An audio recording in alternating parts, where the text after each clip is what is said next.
Hi all, ഇന്ന് നമ്മൾ സംസാരിക്കുന്നത് ഫാറ്റി ലിവർ ഡിസീസിനെ പറ്റിയാണ്.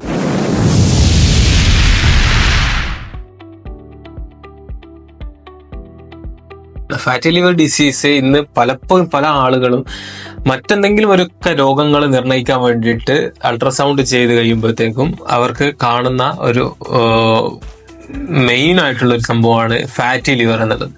പലപ്പോഴും ഈ അബ്ഡോമിനൽ അൾട്രാസൗണ്ട് ചെയ്യുന്ന അവസരത്തിൽ റിപ്പോർട്ട് നോക്കിക്കഴിഞ്ഞാൽ നിങ്ങൾക്ക് മനസ്സിലാവും ഫാറ്റി ലിവർ ഗ്രേഡ് 1, ഗ്രേഡ് 2 എന്നൊക്കെ പറഞ്ഞിട്ട് പലപ്പോഴും കാണിക്കാറുണ്ട്.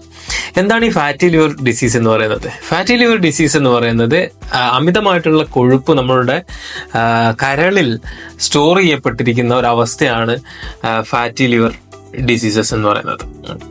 അപ്പോൾ ഇത് നമ്മള് ഇതിനായിട്ട് ഡയഗ്നോസ് ചെയ്യാൻ പോയിട്ട് കണ്ടുപിടിക്കപ്പെടുന്നത് വളരെ കുറവാണെങ്കിൽ പോലും മറ്റു പല രോഗങ്ങളുടെയും നിർണയത്തിന് വേണ്ടിയിട്ട് അൾട്രാസൗണ്ട് ഒക്കെ ചെയ്യുമ്പോഴാണ് ഇത് സാധാരണഗതിയിൽ കണ്ടുപിടിക്കപ്പെടാറുള്ളത്. ഈ ഒരു പ്രശ്നം ഉണ്ടാവാനുള്ള കാരണങ്ങൾ നോക്കിക്കഴിഞ്ഞാൽ ഒരുപാട് കാരണങ്ങളുണ്ട്. അതിൽ ഏറ്റവും ഇമ്പോർട്ടൻ്റ് ആയിട്ടുള്ള ഒരു കാരണം എന്ന് പറയുന്നത് നമ്മളെ എക്സസീവായിട്ടുള്ള കലറി ഇൻടേക്കാണ്. നമ്മൾ കൂടുതലായിട്ട് ഈ എക്സസ് കാലറി എടുക്കുന്ന സമയത്ത് മെയിൻലി ഈ കാർബോഹൈഡ്രേറ്റ് അല്ലെങ്കിൽ അന്നജമൊക്കെ കൂടുതലായിട്ട് കഴിക്കുന്ന ആളുകളിൽ ഈ അന്നജം നമ്മുടെ ശരീരത്തിൽ പല സ്ഥലങ്ങളിലും കൊഴുപ്പായിട്ട് സ്റ്റോർ പെടാറുണ്ട്. അത് എന്തിനാണെന്ന് പറഞ്ഞാൽ ശരീരത്തിന് ഇൻ കേസ് ഭാവിയിൽ ഒരു സ്റ്റാർവേഷൻ വന്നു അല്ലെങ്കിൽ അവർക്ക് ഭക്ഷണം കിട്ടാത്ത ഒരവസ്ഥ ശരീരത്തിന് വരികയാണെന്നുണ്ടെങ്കിൽ ഈ സൂക്ഷിച്ചു വെച്ച ഈ കൊഴുപ്പ് എടുത്ത് അതിനെ ഉപയോഗിച്ച് നമ്മുടെ ശരീരത്തിന് വേണ്ട ഊർജം ഉണ്ടാക്കാൻ വേണ്ടിയിട്ടാണ് ശരീരം ഇങ്ങനെ ഒരു പ്രോസസ്സ് സാധാരണ ചെയ്യുന്നത്. ഇത് നോർമലി നാച്ചുറലി ശരീരം നടത്തുന്ന ഒരു പ്രോസസ്സ് തന്നെയാണ്. പക്ഷേ ഇപ്പോഴത്തെ ഒരു കാലഘട്ടത്തിൽ നമ്മൾ കൂടുതലായിട്ട് അന്നജമൊക്കെ കഴിക്കുന്നുണ്ട്. പണ്ടുള്ള കാലങ്ങളിലേക്ക് നോക്കിക്കഴിഞ്ഞാൽ നമുക്ക് മനസ്സിലാവും അവർക്ക് 2 ഘട്ടങ്ങളുണ്ടായിരുന്നു. ഒരു സമയത്ത് നന്നായിട്ട് ആഹാരം കിട്ടുന്ന ഒരു സമയമാണെന്നുണ്ടെങ്കിൽ പിന്നെ ഒരു 6 മന്ത് പഞ്ഞമാസം എന്നൊക്കെ പറയാം. അപ്പൊ ഈ പഞ്ഞമാസത്തിൽ അവർക്ക് ഭക്ഷണങ്ങളൊന്നും ഇല്ല, അവർ കുറഞ്ഞ കാലറി മാത്രമേ ഇൻടേക്ക് ചെയ്യാറുണ്ടായിരുന്നുള്ളൂ.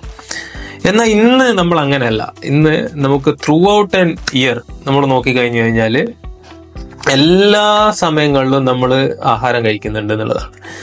അപ്പോൾ ഇങ്ങനെ ആഹാരം കഴിക്കുന്ന എക്സസ് ആയിട്ടുള്ള അന്നജവും പിന്നെ ഒക്കെ ശരീരം സ്റ്റോർ ചെയ്യുന്നുണ്ട്, ഫാറ്റായിട്ട് സ്റ്റോർ ചെയ്യുന്നുണ്ട്. അത് ലിവറിൽ മാത്രമല്ല ബോഡിയിലെ പല സ്ഥലങ്ങളിലും ഇങ്ങനെ സ്റ്റോർ ചെയ്ത് വെക്കുന്നുണ്ട്. അപ്പോൾ ഈ ഫാറ്റി ലിവർ നോക്കിക്കഴിഞ്ഞാൽ അത് വലിയൊരു സീരിയസ് ആയിട്ടുള്ള ഇതായിട്ടൊന്നും ആരും എടുക്കാറില്ല. കാരണം അത് ഒരു വലിയൊരു ഇമ്പാക്റ്റ് അല്ലെങ്കിൽ ഒരു സൈൻസോ സിംറ്റംസോ ഒന്നും നമ്മുടെ ശരീരത്തിൽ കാണിക്കാറുമില്ല എന്നുള്ളതാണ്.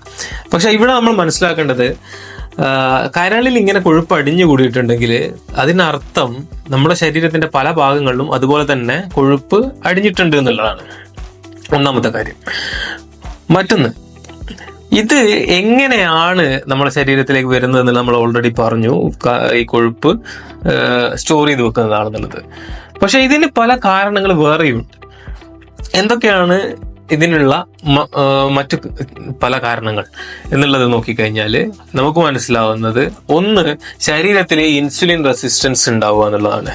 ഇൻസുലിൻ റെസിസ്റ്റൻസ് ഉണ്ടാവാൻ പല പല കാരണങ്ങളുണ്ടെങ്കിൽ പോലും ഇന്ന് നമുക്ക് മെയിനായിട്ട് പറയാനുള്ള ഒരു കാരണം സ്ട്രെസ് എന്നുള്ളതാണ്. സ്ട്രെസ് കൂടുന്ന ആളുകളിൽ എങ്ങനെയാണെന്നുണ്ടെങ്കിലും ഇൻസുലിൻ റെസിസ്റ്റൻസ് വഴിയേ വരും.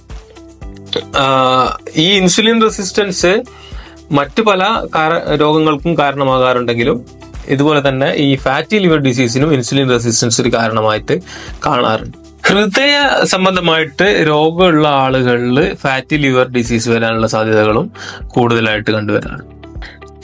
മറ്റൊന്നാണ് അന്തരീക്ഷ മലിനീകരണം. അന്തരീക്ഷത്തിൽ കൂടുതൽ പെട്രോകെമിക്കൽ മാലിന്യങ്ങൾ ഉള്ളത് നമ്മുടെ ശരീരത്തിൽ ലിവർ ഡിസീസുകൾ, എസ്പെഷ്യലി ഫാറ്റി ലിവർ ഡിസീസ് ഉണ്ടാക്കാനുള്ള ഒരു സാധ്യതകൾ ഉള്ളതായിട്ട് പഠനങ്ങൾ തെളിയിക്കപ്പെട്ടു. ശരീരത്തിലെ പല ഹോർമോണുകളുടെയും തകരാറുകളും ഫാറ്റി ലിവർ ഡിസീസിന് കാരണമായിട്ട് വരാറുണ്ട്. മറ്റൊന്നാണ് ഹൈ ഫ്രക്ടോസിന്റെ ഉപയോഗം.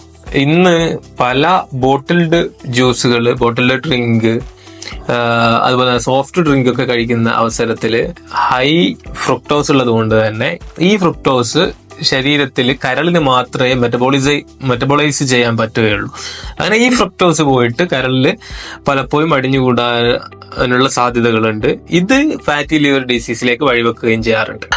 പിന്നെ മറ്റുള്ള മെറ്റബോളിക് ഡിസീസസ് ആയിട്ടുള്ള പൊണ്ണത്തടി, പ്രമേഹം, PCOD പോലുള്ള പല മെറ്റബോളിക് ഡിസീസുകളും ഫാറ്റി ലിവറിന് വഴിവെക്കാറുണ്ട്. വൻകുടലിലെയും ചെറുകുടലിലെയും ഒക്കെ അല്ലെങ്കിൽ നമ്മളെ ദഹന വ്യൂഹത്തിലുള്ള സൂക്ഷ്മാണുക്കളുടെ അസന്തുലിതാവസ്ഥ നമ്മളെ ദഹന പ്രക്രിയക്ക് ഏറ്റവും ഇമ്പോർട്ടൻ്റ് ആയിട്ടുള്ള ഒരു കാര്യമാണ് നമ്മളുടെ ശരീരത്തിലെ സൂക്ഷ്മജീവികൾ എന്നുള്ളത്. അപ്പോൾ ഈ സൂക്ഷ്മജീവികളുടെ ഇംബാലൻസസ് പലപ്പോഴും ഫാറ്റി ലിവറിന് വഴിവെക്കാറുണ്ട്. സംസാരിച്ചതിൽ നിന്ന് നിങ്ങൾക്ക് മനസ്സിലാവുന്ന കാര്യങ്ങൾ എന്തൊക്കെയാണ് ഫാറ്റി ലിവറിന്റെ കാരണങ്ങൾ എന്നുള്ളതും ഇനി ഇതിനെങ്ങനെ നമ്മൾ ടാക്കിൾ ചെയ്യണമെന്ന് നോക്കിക്കഴിഞ്ഞാൽ ഇതിനെങ്ങനെ ചികിത്സിക്കണം എന്ന് നോക്കുമ്പോൾ ആദ്യം നമ്മൾ മനസ്സിലാക്കേണ്ട ഈ ഫാറ്റി ലിവർ എന്ത് കാരണം കൊണ്ടാണ് നമ്മളിൽ വന്നിട്ടുള്ളത് എന്നുള്ളതാണ്. ആ കാരണത്തിനെ കണ്ടെത്തിയിട്ട് അതിനെ വേണം ചികിത്സിക്കാൻ, അല്ലെങ്കിൽ അതിനെ വേണം നമ്മൾ നേരെയാക്കി എടുക്കാൻ. അങ്ങനെ നേരെയാക്കി എടുക്കുമ്പോൾ മാത്രമാണ് നമുക്ക് ഫാറ്റി ലിവറിനെ ഇല്ലാതാക്കാൻ പറ്റുക. To know more about health for free of cost, please subscribe this YouTube channel.